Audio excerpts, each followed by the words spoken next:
Trading में सबसे खतरनाक गलती गलत सिस्टम चुनना नहीं है, बल्कि एक सिस्टम चुनने के बाद उस पर टिके न रहना है। सोचिए आपने एक ऐसा ट्रेडिंग सिस्टम बनाया है जिसे आपने टेस्ट किया, उसके एंट्री रूल्स समझे, स्टॉप लॉस तय किया और रिस्क मैनेजमेंट भी बनाया। लेकिन जैसे ही लगातार 2 या 3 ट्रेड लॉस में जाते हैं, आपका माइंडसेट कहता है कि शायद ये सिस्टम काम नहीं करता।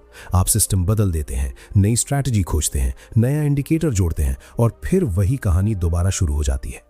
लेकिन अगर मैं आपसे कहूं कि शायद आपकी सबसे बड़ी समस्या आपका ट्रेडिंग सिस्टम नहीं, बल्कि सिस्टम को लगातार फॉलो करने की आपकी क्षमता है, तो ट्रेडिंग में किसी एक ट्रेड का रिजल्ट आपके सिस्टम की असली ताकत तय नहीं करता, क्योंकि मार्केट में प्रोबेबिलिटी काम करती है, सर्टेनिटी नहीं। एक अच्छा सिस्टम आपको हर ट्रेड जीतने का वादा नहीं करता, वो सिर्फ एक ऐसा एज देता है जिसे पर्याप्त ट्रेड्स में एग्जीक्यूट किया जा सके। मार्क डगलस की ट्रेडिंग साइकोलॉजी का सबसे महत्वपूर्ण हिस्सा भी इसी सोच के आसपास घूमता है। आपको अगला ट्रेड क्या करेगा ये जानना जरूरी नहीं है, आपको अपने सिस्टम के रूल्स पता होने चाहिए और उन्हें बिना डर, लालच और जल्दबाजी के एग्जीक्यूट करना आना चाहिए। आज हम बिल्कुल इसी बात को समझेंगे कि एक ऐसा ट्रेडिंग सिस्टम कैसे बनाया जाए जिसे आप बार बार बदलने के बजाय उस पर टिके रहें, लॉस आने के बाद भी अपना प्रोसेस ना तोड़ें और सबसे जरूरी बात, अपने ट्रेडिंग डिसीजंस को मार्केट की अनिश्चितता के बावजूद डिसिप्लिन्ड कैसे रखें। अगर आप ट्रेडिंग को सिर्फ किस्मत के भरोसे नहीं, बल्कि सही नॉलेज और सही अप्रोच के साथ सीखना चाहते हैं, तो आज की ये बात आपके लिए बहुत खास है। पिछले करीब 8 साल से ट्रेडिंग को समझते हुए मैंने जो कुछ सीखा, जो गलतियां की और जिन चीजों ने मेरी समझ को बेहतर बनाया, उन्हीं अनुभवों को एक जगह लाकर मैंने तैयार किया है swing and option trading master course, जिसमें आपको स्विंग ट्रेडिंग और ऑप्शन ट्रेडिंग से जुड़े जरूरी कॉन्सेप्ट्स को एक स्ट्रक्चर्ड तरीके से सीखने का मौका मिलेगा। अब सबसे बड़ी बात सुनिए, ऐसे ट्रेडिंग कोर्सेज के लिए लोग कई बार 10,000 रुपए या उससे भी ज्यादा खर्च करने को तैयार रहते हैं, लेकिन मैंने इस कोर्स की कीमत सिर्फ 999 रुपए रखी है, ताकि ज्यादा से ज्यादा लोग इसे आसानी से एक्सेस कर सकें। अब 999 रुपए को सिर्फ एक खर्च मत समझिए। अगर आप ट्रेडिंग को सीरियसली सीखना चाहते हैं, तो ये आपके नॉलेज, डिसीजन मेकिंग और ट्रेडिंग अप्रोच को बेहतर बनाने की दिशा में एक छोटा लेकिन महत्वपूर्ण इन्वेस्टमेंट हो सकता है।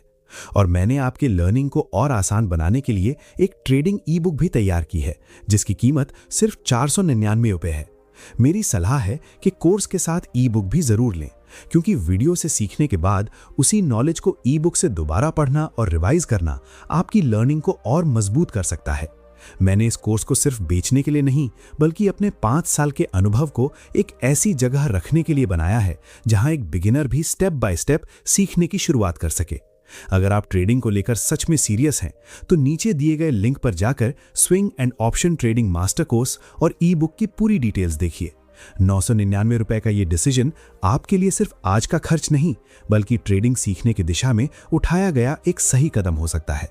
ट्रेडिंग में सबसे बड़ी परेशानी अक्सर ये नहीं होती कि आपके पास अच्छा सिस्टम नहीं है, बल्कि परेशानी ये होती है कि अच्छा सिस्टम होने के बावजूद आप उस पर टिक नहीं पाते। जरा खुद से एक सवाल पूछिए, अगर आपने किसी ट्रेडिंग सिस्टम को टेस्ट किया है, उसके रूल्स आपके सामने बिल्कुल क्लियर हैं, फिर भी 2 या 3 लगातार लॉस के बाद आपका दिमाग उस सिस्टम पर शक करने लगे, तो असली समस्या सिस्टम में है या आपके माइंडसेट में? इस सवाल का जवाब समझना बहुत जरूरी है, क्योंकि मार्क डगलस की ट्रेडिंग साइकोलॉजी का एक मुख्य विचार यही है कि ट्रेडर को किसी एक ट्रेड के आउटकम के बजाय अपने एज और उसके एग्जीक्यूशन पर ध्यान देना चाहिए। मान लीजिए आपने एक ऐसा सेटअप बनाया है जिसमें किसी खास मार्केट कंडीशन में एंट्री मिलती है, एक निश्चित जगह पर स्टॉप लॉस होता है और एक निश्चित एग्जिट रूल होता है। आपने बैक टेस्टिंग में देखा कि इस सेटअप ने लंबे सैंपल में आपको एक स्टैटिस्टिकल एज दिया है। अब लाइव ट्रेडिंग शुरू होती है और पहला ट्रेड स्टॉप लॉस हिट कर देता है। आप कहते हैं कोई बात नहीं, ये सिर्फ एक लॉस था। दूसरा ट्रेड भी स्टॉप लॉस हिट कर देता है। अब मन में सवाल आता है, क्या मेरा सिस्टम काम नहीं कर रहा? तीसरा ट्रेड भी लॉस में चला जाता है और अब आपका माइंडसेट बदलने लगता है। आप सोचते हैं शायद एंट्री का रूल बदलना चाहिए, शायद कोई और इंडिकेटर लगाना चाहिए, शायद स्टॉप लॉस थोड़ा दूर रखना चाहिए। और यही एक बहुत बड़ी गलती हो सकती है, क्योंकि आपने अपने सिस्टम को उसके पूरे स्टैटिस्टिकल सैंपल के आधार पर जज नहीं किया। आपने उसे सिर्फ कुछ ट्रेड्स के आउटकम से जज कर दिया। अब सवाल यह है कि अगर कोई सिस्टम लगातार 3 या 4 लॉस दे दे, तो क्या इसका मतलब यह है कि सिस्टम खराब है? जरूरी नहीं। अगर आपके सिस्टम में पहले से ये संभावना मौजूद है कि कुछ ट्रेड्स लगातार लॉस में जा सकते हैं, तो ऐसी लॉस सीरीज उसी सिस्टम के नॉर्मल बिहेवियर का हिस्सा हो सकती है। मार्क डगलस ने प्रोबेबिलिटी के बारे में समझाया कि किसी एज का मतलब ये नहीं है कि अगला ट्रेड निश्चित रूप से प्रॉफिट देगा, बल्कि एज सिर्फ इतना बताता है कि कुछ कंडीशंस में एक आउटकम की प्रोबेबिलिटी दूसरे आउटकम से ज्यादा हो सकती है। यानी आपका सिस्टम भविष्य की गारंटी देने के लिए नहीं है, आपका सिस्टम आपको एक ऐसा फ्रेमवर्क देने के लिए है जिसके अंदर आप बार बार एक ही तरह के डिसीजंस ले सकें।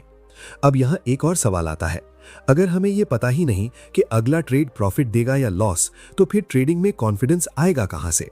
कॉन्फिडेंस इस बात से नहीं आना चाहिए कि अगला ट्रेड जरूर जीतेगा। कॉन्फिडेंस इस बात से आना चाहिए कि अगर आपका सेटअप आपके रूल्स के अनुसार आया तो आप उसे अपने डिफाइंड रिस्क के साथ एग्जीक्यूट करेंगे, और अगर सेटअप नहीं आया तो आप सिर्फ ट्रेड करने के लिए कोई दूसरा सेटअप नहीं बनाएंगे।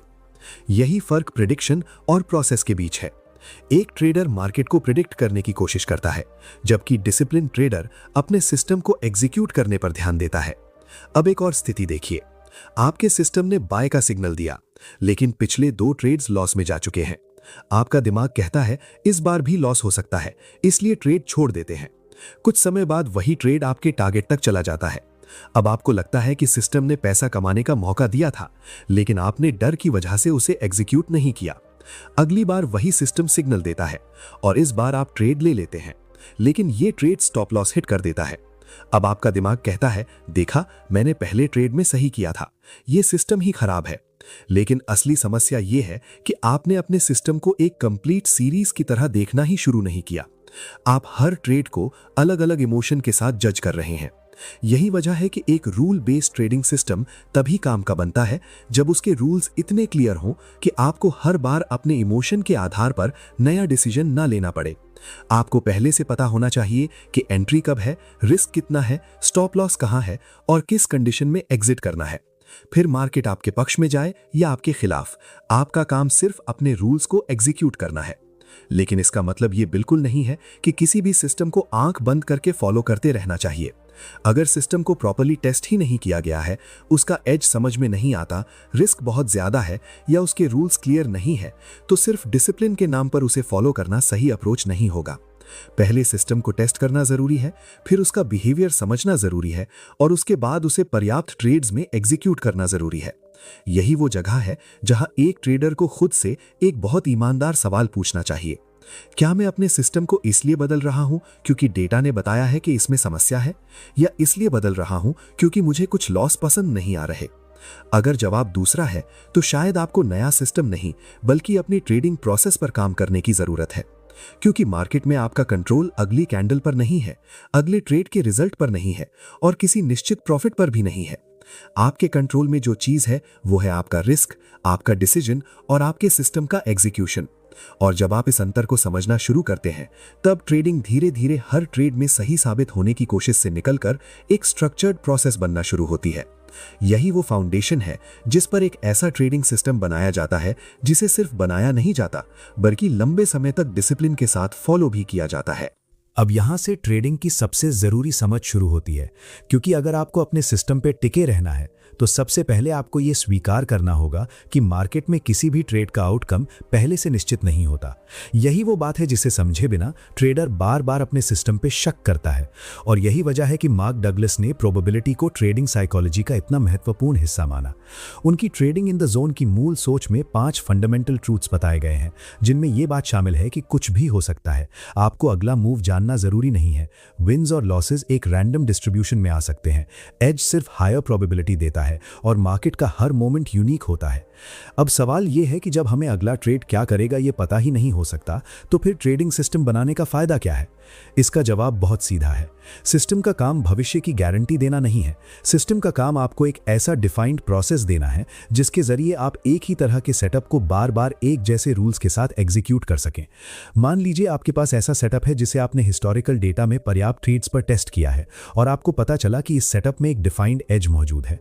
अब जब वही सेटअप लाइव मार्केट में आता है तो आपको आपको ये सोचने की जरूरत नहीं है कि ये ट्रेड जरूर प्रॉफिट देगा। आपको सिर्फ ये देखना है कि क्या आपके सिस्टम की कंडीशंस पूरी हुई हैं। अगर कंडीशंस पूरी हुई हैं तो आपका काम ट्रेड को डिफाइंड रिस्क के साथ एग्जीक्यूट करना है।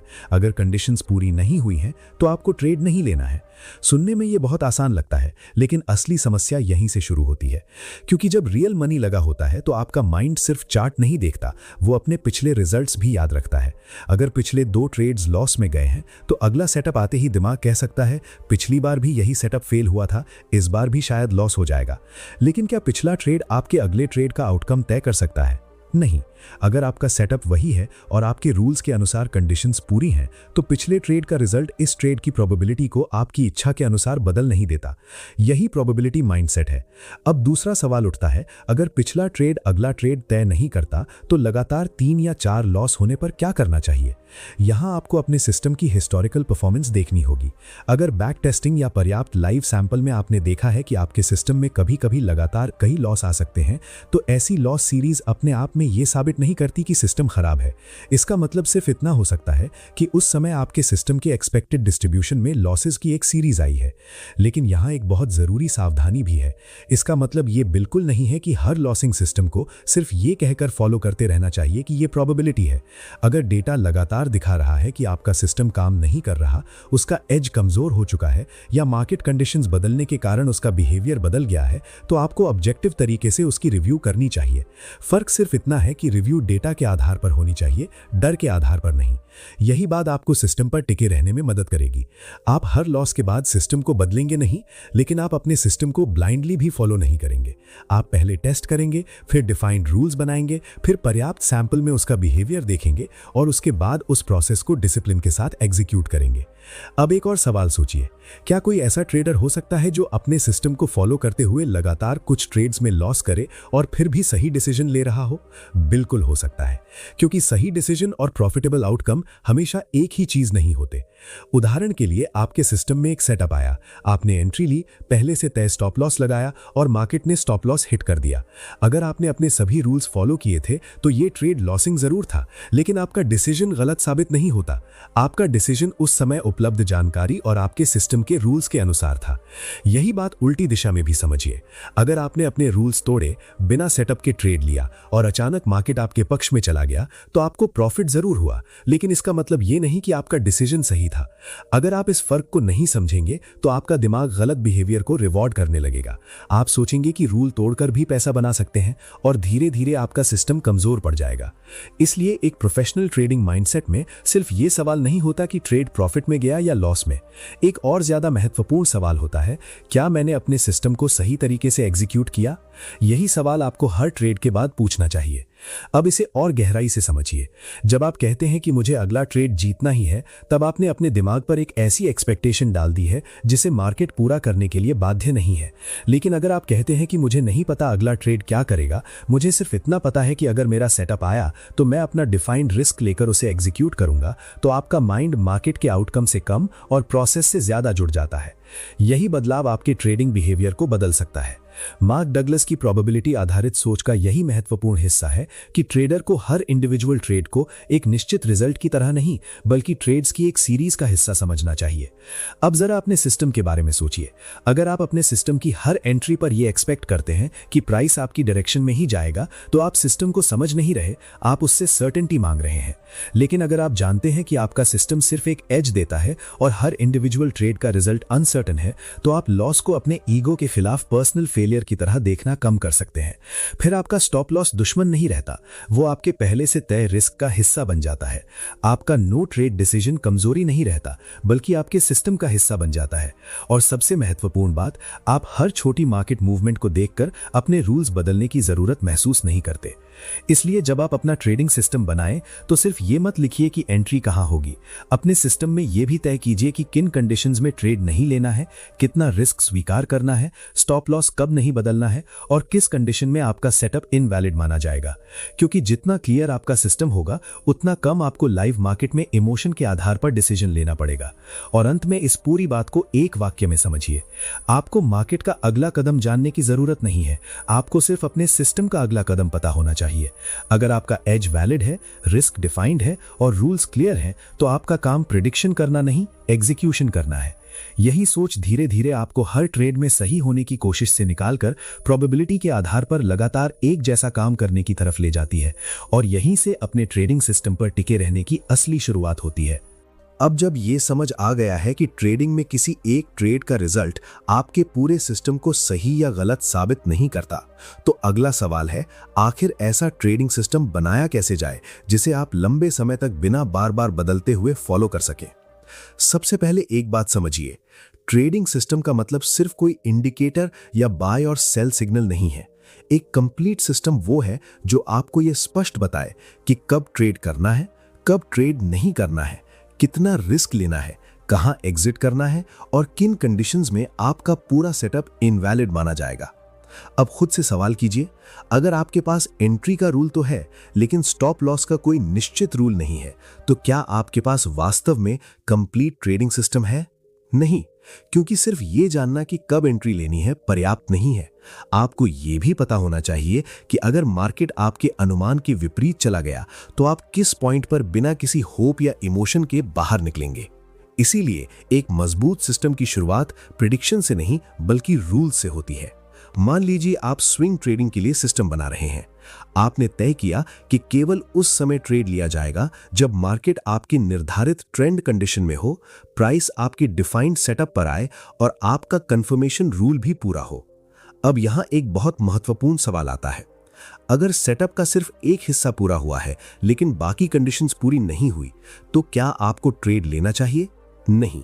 यही वो जगह है जहां बहुत से ट्रेडर्स अपने सिस्टम को तोड़ते हैं। वे कहते हैं सेटअप लगभग बन चुका है, बस थोड़ा सा बाकी है, इसीलिए ट्रेड ले लेते हैं। लेकिन ट्रेडिंग में लगभग पूरा हुआ सेटअप और पूरी तरह वैलिड सेटअप दोनों अलग चीजें हैं।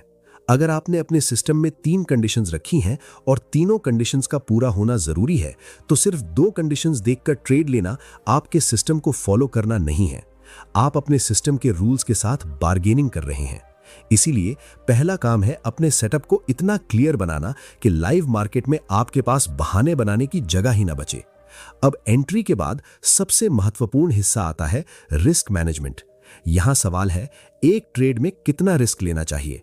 इसका कोई एक यूनिवर्सल नंबर हर ट्रेडर के लिए सही नहीं हो सकता, क्योंकि आपकी कैपिटल, स्ट्रैटेजी, एक्सपीरियंस और रिस्क टॉलरेंस अलग अलग हो सकती है।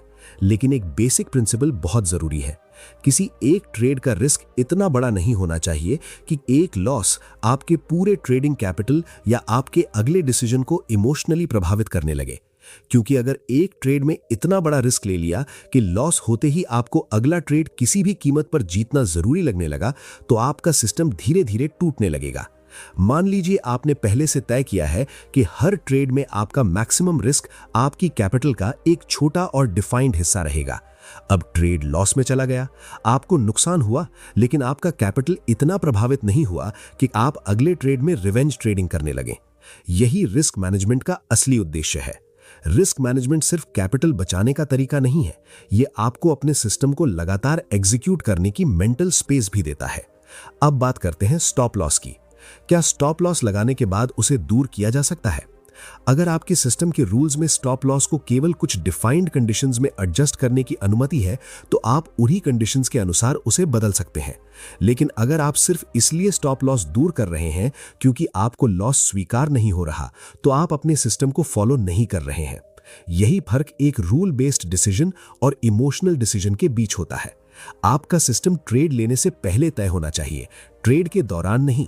क्योंकि एंट्री के समय आपका माइंड शांत होता है, लेकिन पोजीशन लेने के बाद हर कैंडल आपके इमोशन को प्रभावित कर सकती है। प्राइस थोड़ा ऊपर जाता है तो कॉन्फिडेंस बढ़ता है, प्राइस थोड़ा नीचे जाता है तो फियर बढ़ता है, और अगर लॉस बढ़ने लगे तो होप कहती है कि शायद मार्केट वापस आ जाएगा। अगर आपने रूल्स पहले से तय नहीं किए हैं, तो ऐसे समय में आपका डिसीजन चार्ट से नहीं, इमोशन से आने लगेगा। इसीलिए एक अच्छी सिस्टम डिजाइन में एंट्री, स्टॉप लॉस और एग्जिट पहले से डिफाइंड होने चाहिए। अब एग्जिट को समझिए। क्या हर ट्रेड में एक फिक्स टारगेट रखना जरूरी है? यह आपके सिस्टम पर निर्भर करता है। कुछ सिस्टम्स फिक्स टारगेट पर काम कर सकते हैं, कुछ ट्रेलिंग एग्जिट का इस्तेमाल कर सकते हैं, और कुछ मार्केट स्ट्रक्चर या दूसरे डिफाइंड कंडीशंस के आधार पर एग्जिट कर सकते हैं। लेकिन जो भी तरीका आप चुने, उसे पहले से डिफाइन करना जरूरी है। क्योंकि अगर प्रॉफिट में आते ही आप सोचने लगें कि थोड़ा और प्रॉफिट मिल सकता है और लॉस में आते ही सोचें कि अब वापस आ जाएगा, तो आपका रिस्क और रिवॉर्ड दोनों आपके इमोशन के अनुसार बदलते रहेंगे। अब यहां एक बहुत महत्वपूर्ण सवाल आता है, अगर मार्केट में कोई भी चीज निश्चित नहीं है तो सिस्टम बनाने के बाद हमें कैसे पता चलेगा कि यह सिस्टम वास्तव में काम करता है? इसका जवाब है टेस्टिंग। किसी भी सिस्टम को सिर्फ 2 या 3 सक्सेसफुल ट्रेड्स देखकर अच्छा सिस्टम मान लेना गलत हो सकता है। आपको हिस्टोरिकल डेटा पर उसे टेस्ट करना होगा और देखना होगा कि अलग-अलग मार्केट कंडीशंस में उसका बिहेवियर कैसा रहा। आपको यह समझना होगा कि कितने ट्रेड्स में प्रॉफिट आया, कितने ट्रेड्स में लॉस हुआ, लगातार कितने लॉस आ सकते हैं, एवरेज रिस्क कितना है और आपके सिस्टम का ओवरऑल बिहेवियर क्या है। यहां उद्देश्य भविष्य की गारंटी निकालना नहीं है। उद्देश्य यह समझना है कि आपका सिस्टम किस तरह के रिजल्ट्स दे सकता है और आपको किस प्रकार के लॉस सीरीज के लिए मेंटली और फाइनेंशियली तैयार रहना होगा।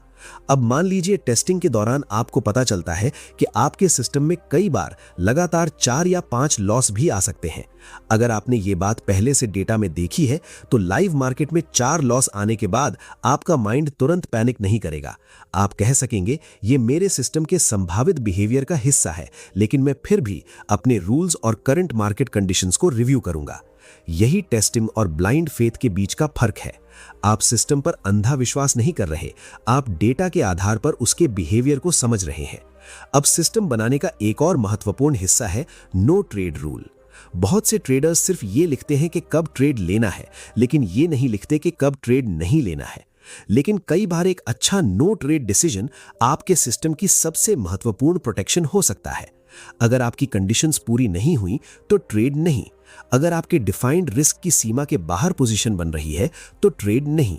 अगर आपका सेटअप इनवैलिड हो चुका है तो ट्रेड नहीं। ये रूल्स आपको मार्केट में मौजूद हर मूवमेंट को ट्रेड में बदलने से रोकते हैं।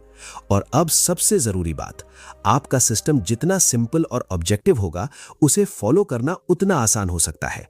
आपको हर बार 10 अलग-अलग इंडिकेटर्स देखकर नया डिसीजन लेने की जरूरत नहीं होनी चाहिए।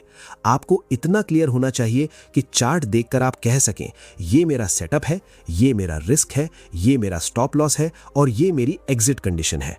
अगर इनमें से कोई जरूरी कंडीशन पूरी नहीं होती तो आप ट्रेड नहीं करेंगे। यही डिसिप्लिन आपके सिस्टम को सिर्फ एक स्ट्रैटेजी से एक वास्तविक ट्रेडिंग प्रोसेस बनाता है। और अब खुद से आखिरी सवाल पूछिए, क्या एक परफेक्ट ट्रेडिंग सिस्टम बनाना जरूरी है? नहीं, आपको परफेक्ट सिस्टम नहीं चाहिए।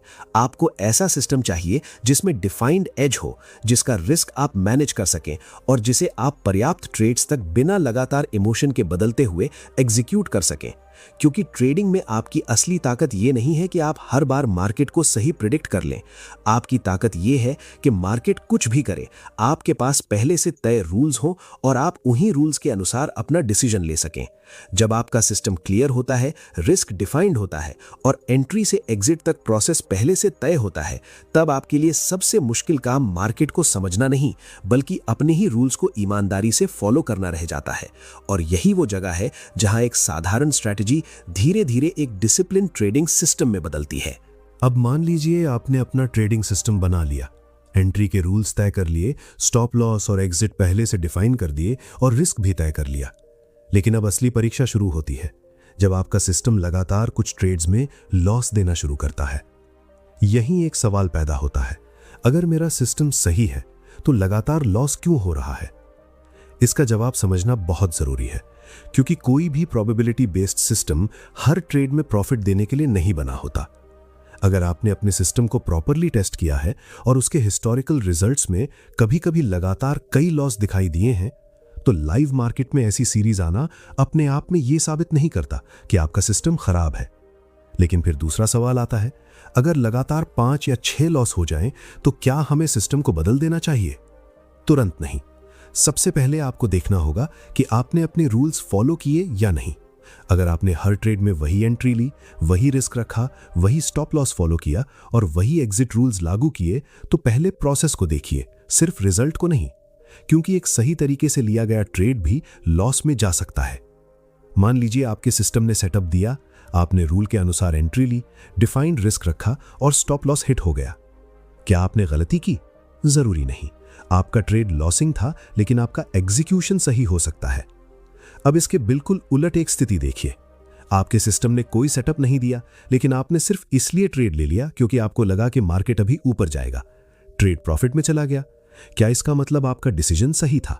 नहीं, क्योंकि आपने प्रॉफिट कमाया लेकिन अपने सिस्टम को फॉलो नहीं किया। अगर आप इस फर्क को समझ लेते हैं तो लगातार लॉस के समय पैनिक कम हो सकता है और प्रॉफिट के समय ओवर कॉन्फिडेंस भी कम हो सकता है। अब सवाल यह है कि लॉस की सीरीज आने पर करना क्या चाहिए। सबसे पहले अपने ट्रेडिंग जर्नल को देखिए और हर ट्रेड को अपने रूल्स के सामने रखिए। क्या एंट्री वैलिड थी? क्या रिस्क लिमिट फॉलो हुई? क्या स्टॉप लॉस अपने रूल के अनुसार रखा गया? क्या आपने बीच में इमोशन के कारण डिसीजन बदला? अगर बार बार पता चलता है कि आपका सिस्टम सही था लेकिन आउटकम लॉस रहा, तो आपको प्रोबेबिलिटी और सैंपल साइज को ध्यान में रखना होगा। लेकिन अगर आपको यह दिखाई देता है कि लगातार लॉस इसलिए हो रहे हैं क्योंकि आप अपने रूल्स ही फॉलो नहीं कर रहे, तो समस्या सिस्टम में नहीं, एग्जीक्यूशन में है। और अगर रूल्स फॉलो करने के बावजूद लंबे सैंपल में डेटा लगातार दिखा रहा है कि सिस्टम का एज कमजोर है, तब सिस्टम की ऑब्जेक्टिव रिव्यू करना जरूरी है। यानी हर लॉस के बाद सिस्टम बदलना गलत है, लेकिन हर लॉस को बिना जांचे इग्नोर करना भी गलत है। आपको इमोशन से नहीं, डेटा और प्रोसेस से फैसला लेना है। सबसे महत्वपूर्ण बात यह है कि लॉस आने के बाद अपने रिस्क को अचानक बढ़ाकर पैसा रिकवर करने की कोशिश मत कीजिए, क्योंकि अगर एक लॉस के बाद आप अगला ट्रेड सिर्फ पिछला नुकसान वापस लेने के लिए लेते हैं, तो अब आप अपने सिस्टम को एग्जीक्यूट नहीं कर रहे, बल्कि इमोशन को एग्जीक्यूट कर रहे हैं। एक डिसिप्लिन ट्रेडर का लक्ष्य यह नहीं होता कि हर लॉस तुरंत रिकवर हो जाए। उसका लक्ष्य यह होता है कि हर ट्रेड में उसका रिस्क कंट्रोल में रहे और उसका प्रोसेस टूटे नहीं। इसलिए जब आपका सिस्टम लॉस दे तो तुरंत ये मत पूछिए मेरा सिस्टम काम क्यों नहीं कर रहा। पहले पूछिए, क्या मैंने अपने सिस्टम को सही तरीके से फॉलो किया? अगर जवाब हां है तो एक इंडिविजुअल लॉस को एक्सेप्ट कीजिए और अपने अगले वैलिड सेटअप का इंतजार कीजिए, क्योंकि ट्रेडिंग में कंसिस्टेंसी का मतलब ये नहीं कि हर ट्रेड प्रॉफिट में जाए। कंसिस्टेंसी का मतलब है कि प्रॉफिट और लॉस दोनों के बीच आपका प्रोसेस लगातार एक जैसा रहे।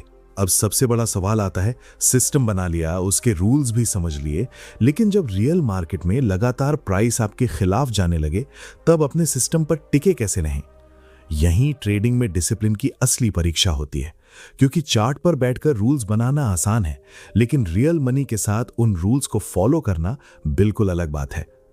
मान लीजिए आपके सिस्टम ने एक वैलिड एंट्री दी, आपने ट्रेड लिया और कुछ समय बाद मार्केट आपके खिलाफ चला गया। अब आपके दिमाग में पहला सवाल आएगा, क्या मुझे स्टॉप लॉस थोड़ा दूर कर देना चाहिए? अगर आपके सिस्टम में ऐसा कोई रूल नहीं है तो जवाब साफ है, नहीं, क्योंकि आपने स्टॉप लॉस मार्केट के खिलाफ जाने पर तय किया था, अपनी उम्मीद के अनुसार नहीं। अब दूसरा सवाल, अगर अगला सेटअप आता है और पिछला ट्रेड लॉस में गया था, तो क्या डर की वजह से अगला ट्रेड छोड़ देना चाहिए? अगर वो सेटअप आपके सभी रूल्स को फॉलो करता है, तो सिर्फ पिछले लॉस की वजह से उसे छोड़ना भी आपके सिस्टम को फॉलो करना नहीं है। यही कारण है कि आपको अपने हर ट्रेड को पिछले ट्रेड से अलग देखना सीखना होगा। पिछले ट्रेड का रिजल्ट आपके अगले ट्रेड का रिजल्ट तय नहीं करता। आपका काम यह अनुमान लगाना नहीं है कि अगला ट्रेड जीतेगा या हारेगा। आपका काम यह देखना है कि अगला ट्रेड आपके सिस्टम के अनुसार वैलिड है या नहीं। अब एक और सवाल, अगर लगातार 2 या 3 लॉस के बाद आपका माइंड बार बार सिस्टम बदलने के लिए कहे, तो क्या करें? ऐसे समय में तुरंत कोई नया डिसीजन लेने के बजाय अपने रूल्स और ट्रेडिंग जर्नल पर वापस जाइए। देखिए, क्या आप अपने रूल्स के अनुसार ट्रेड कर रहे थे या आपने बीच में इमोशन के कारण कुछ बदला था? अगर रूल्स फॉलो हुए हैं तो सिर्फ कुछ लॉस देखकर सिस्टम बदलने की जरूरत नहीं है, लेकिन अगर रूल्स बार बार टूट रहे हैं तो आपको स्ट्रैटेजी बदलने से पहले अपने एग्जीक्यूशन पर काम करना चाहिए। अपने सिस्टम को फॉलो करने का एक अच्छा तरीका है कि ट्रेड लेने से पहले अपने रूल्स को बिल्कुल क्लियर रखें। एंट्री की कंडीशन पूरी है या नहीं, रिस्क आपकी तय सीमा के अंदर है या नहीं, स्टॉप लॉस पहले से तय है या नहीं, और एग्जिट की कंडीशन क्या है, इन सवालों का जवाब ट्रेड लेने से पहले होना चाहिए। फिर ट्रेड लेने के बाद आपको हर छोटी कैंडल के साथ अपना डिसीजन बदलने की जरूरत नहीं होनी चाहिए, क्योंकि अगर आपका सिस्टम हर मार्केट मूवमेंट के साथ बदलता रहेगा तो वो सिस्टम नहीं रहेगा, वो इमोशन के हिसाब से लिया गया डिसीजन बन जाएगा। और यहां एक बहुत महत्वपूर्ण बात समझिए, डिसिप्लिन का मतलब ये नहीं है कि आप हर हालत में किसी सिस्टम को फॉलो करते रहें। अगर डेटा से ये पता चलता है कि सिस्टम का एज कमजोर हो गया है तो प्रॉपर रिव्यू जरूरी है, लेकिन रिव्यू और पैनिक में फर्क होता है। पैनिक में ट्रेडर एक दो लॉस के बाद सिस्टम बदल देता है, जबकि ऑब्जेक्टिव रिव्यू में ट्रेडर पर्याप्त डेटा देखकर यह तय करता है कि सिस्टम में वास्तव में बदलाव की जरूरत है या नहीं। इसलिए जब भी आपका सिस्टम अगली बार लॉस दे, खुद से सिर्फ ये मत पूछिए कि मैंने कितना पैसा खोया, ये पूछिए क्या मैंने अपने रूल्स फॉलो किए।